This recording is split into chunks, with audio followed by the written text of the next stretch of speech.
Good morning, everybody, and welcome to the morning routine. It's Thursday morning, January the 4th, 2018, and we're almost through the first full work week. Well, I guess it's not a full work week because we had Monday off, but the first week of January. So we are plugging away. We are over the hump. We are on the home stretch. And this morning in this area, we've got a little delay for school, 2-hour delay, because there's a little dusting of snow outside there tomorrow. But tomorrow and Saturday are going to be very exciting around here in northeast Pennsylvania. It is going to get down to the high temperature of 1 degree with major negative temperature, wind chills, and all that great stuff. So we are about to really, it's been cold around here, but we're about to get frigid cold, like super duper cold. So I don't know. Good days to stay inside, that's for sure. So I don't know. This is winter time. Bring the spring as soon as you can. So, but I hope everybody's doing well. I hope everybody's plugging away and enjoying the week so far. I do have some stories here for you this morning. I've got some things here this morning that I read earlier. When did I read them? I read them last weekend, and I figured that I would save these until we got a couple days into the new year instead of right off the bat on like the first day of the new year. You know, give us some time to soak in the year. These are productivity type stuff. I did want to start with one story though that is not productivity. This one has to do with children and our teens, and the title of the article is "Why Teens Aren't Partying Anymore." Unique, right? I've covered things like this before, some recent statistics of what's going on in modern day culture, and teens are not partying like their predecessors, their other generations have. My generation, whatever. My generation in high school and college, I mean, that was the whole idea of going to school, was to find out where the party was. Because, I mean, if you didn't go to school, you had no idea where it was. You know, and it's totally different now. So I'm not going to read this whole article, but just a couple snippets from this. The trend is similar for high school and college students who are asked how many hours a week they spent at parties during their senior year in high school. In 2016, they said 2 hours a week, which is only a third of the time that Gen X students spent at parties in 1987. Why are parties less popular? The question was posed. People party because they're bored. They want something to do. Now we have Netflix. You can watch series nonstop. There's so many things to do on the web. Teens also have other ways to connect and communicate, including social media websites they spend so much time on. The party is constant. And it's on Snapchat. Very interesting. That's very interesting. It's true, right? Like, you can just go home and like binge watch on Netflix or Amazon or whatever, and like don't have to go anywhere or do anything, and you're not bored, like you're enjoying your series. And it's true that teens are so connected nonstop. When I was in high school, I mean, we were out partying because that's how we got to hang out and socialize with people. When we were at school, you didn't have that much time. And when you were home, you had one phone and you had to fight the family for it because everybody else wanted to do it, and you could only talk to one person at a time. Now with social media, you're basically together nonstop if you watch how people how people use it these days. It's amazing. The number of teens who get together with their friends every day has been cut in half in just 15 years. iGeners, which is the newest generation, spend less time interacting with their peers face-to-face than any previous generation.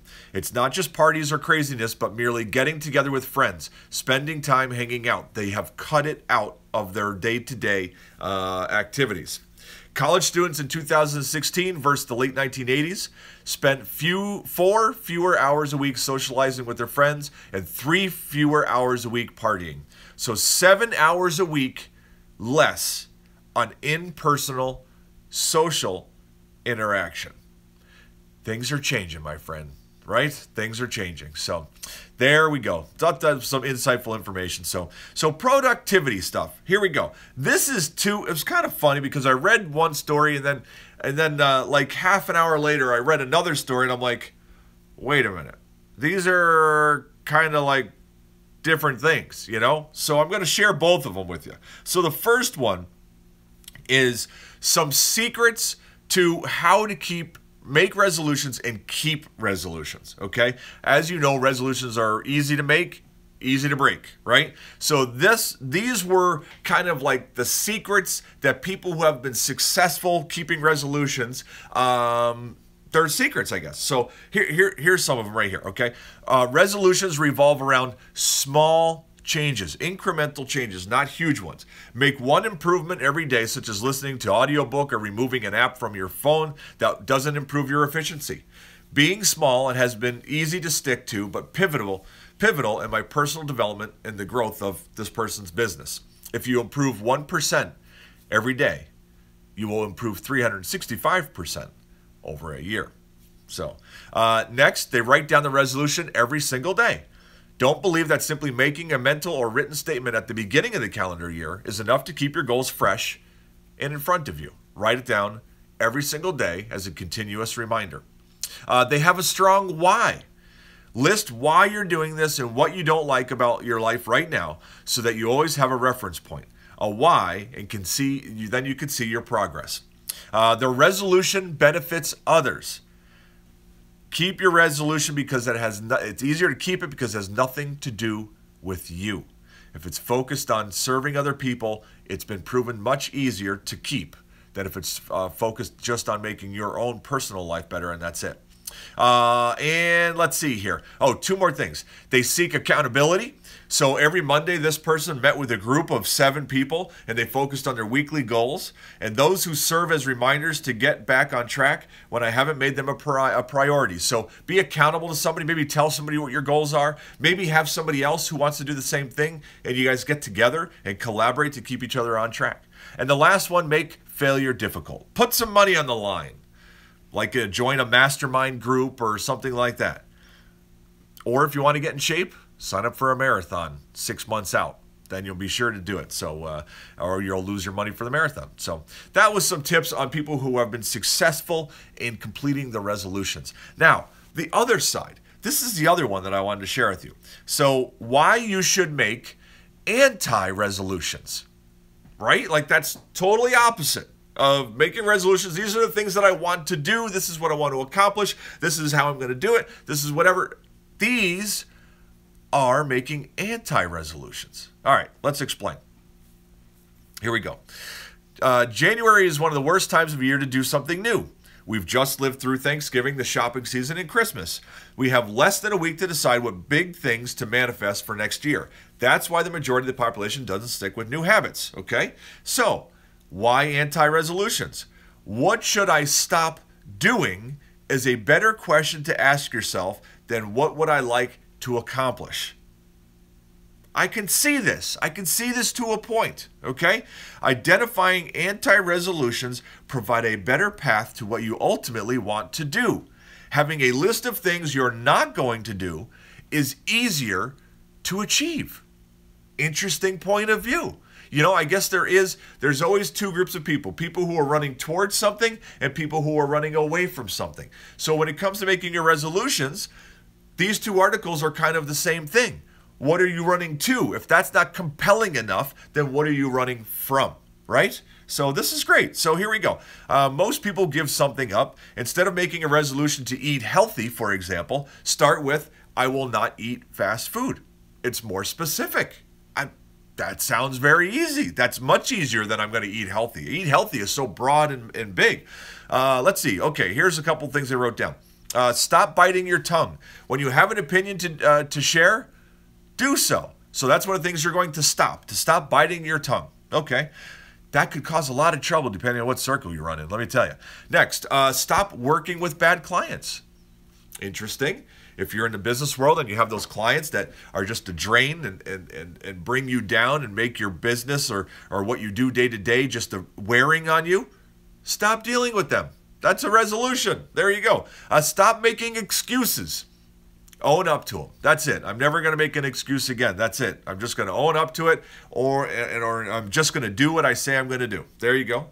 Stop feeling guilty. There's another one. Don't feel guilty. You are who you are. There you go. Unless you did something wrong, then ask for forgiveness and then move on, though. Don't walk around with that weight around your head. Next, stop putting off work that needs to be done. No procrastination. Okay, stop overcommitting, stop spending time on social media. So those are some big things, some ideas of examples of things that you can stop. So I hope those articles were helpful. I kind of blasted through them. Of course, the full articles are at themorningroutine.live. Today's episode, all those stories are there, and you can drill into those a little deeper. I just thought it interesting, the two different points of view of how to manage resolutions and a new year when you're looking forward. So I know myself, I'll be sitting down early Saturday morning with paper and pen in hand, and probably for a couple hours trying to plan out my 2018 and make a plan for what it is that I'd like to accomplish or move away from, however that'll break down. I'm not even thinking about it now until I can focus with paper and pen in hand. So I have a date set already for myself. So on we go, guys. What is trending? The top 10 most searched things yesterday on Google. Number 1, Michael Wolff. Number 2, Thomas S. Munson. Number 3, AMD stock. Number 4, Mira Sorvino. Number 5, Dash diet. Number 6, Yara Shahidi. Number 7 is the National Weather Service. Number 8 is Ellen Page. Number 9 is the Weather Channel. Number 10 is Marvin Lewis. So there you go. There's a lot on there that I have no idea why they're trending or who these people are and what's going on. So things are happening in the world that are bigger than what I know. Go figure. So, but on we go. Some trending news this morning. Top of the list, The Diplomat. North Korea accidentally hit one of its own cities with a missile, report says. Well, that's never a good thing now, is it? That's bad. Next, Voter Fraud Commission. Trump disbands Commission on Voter Fraud. Next, we have Amtrak. Amtrak derails in Savannah. Nobody has been hurt. That's good. Next, we have Intel. Security flaws put virtually all phones and computers at risk. Okay, next we have Chappaqua, New York. Fire breaks out at Hillary Clinton's home in Chappaqua. After that, we have Oregon. Oregon now lets people pump their own gas, and some Oregonians are freaking out. Some states, such as New Jersey near us, do not allow people to pump their very own gas. Pennsylvania, we all pump our own gas. So Oregon is not having a good day with this, I guess. So I don't know. Next, we have Paul Manafort. Manafort sues Mueller in Russia probe. Then we have Andrew Cuomo. Governor Cuomo. State will sue to block federal tax overhaul. What? Okay. Then we have Steve Bannon. Bannon, 2016 Trump Tower meeting was treasonous. And that is the trending news for today. Let's move on, guys, for a passage of wisdom this morning to start our day. As you know, this week I've been picking passages of wisdom that I thought might help us frame our minds as we're planning and looking forward to 2018. Maybe take a different look at things and stuff like that. So today's passage is no exception to that. Today's passage is really focused on appreciating each and every day and not letting a day go by unused. So today's passage is Psalm 39, verse 4. Show me, Lord, my life's end and the number of my days. Let me know how fleeting my life is.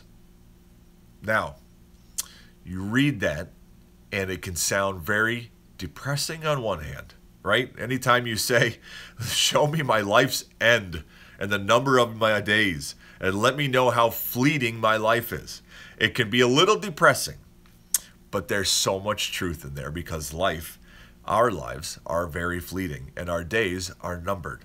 This passage I find very compelling and very encouraging because if we know the number of our days and if we're aware of how fleeting our time is, we will come to appreciate each and every moment and every day so much more than I think we tend to fall into. We live our lives with a optimism that we think will live forever, and that if we don't do it today, well, we can get it done tomorrow. If I don't heal this, then we have time to do that tomorrow. If I don't, this would be a good idea to do with my kids, but if I don't get around it this week, you know what? I'm busy. I'll get to it next week or next month or maybe even next year, and we don't consciously push things off there, but that's how we act. And that's what actually happens. Things drift out into the future. So if we're aware of our life's end and the number of our days and the fleeting passing of time, we will come to appreciate so much more each and every day as a gift that's been given to us, and a gift that we have been compelled to share and use to bless the people that are around us. Show me, Lord, my life's end and the number of my days. Let me know how fleeting my life is. Absolutely awesome. Let's pray, guys, and let's get this day started. Father, good morning. Father, this morning I want to thank you for this morning, for the chance to wake up, see the snow flurries outside, to look at the weather and see how cold it is outside, to turn the lights on, to think about the group in the morning routine that I get to share my morning with, to read some interesting stories on what's going on in the world around, and just to think about planning another year of life that's not guaranteed. But I look forward to planning and trying to move forward and helping as many people as possible. Father, thank you for this passage of wisdom that you've put in front of us this morning. The opportunity to know and to think about how fleeting our life is, and to be reminded that each and every day is a gift, and to not miss the opportunity to use it all up as best possible. Give us the wisdom and the guidance today to use this day as you would want us to use. Help us to cry out to you and depend on you for the guidance and the wisdom to do what you want us to do with each and every moment of this day.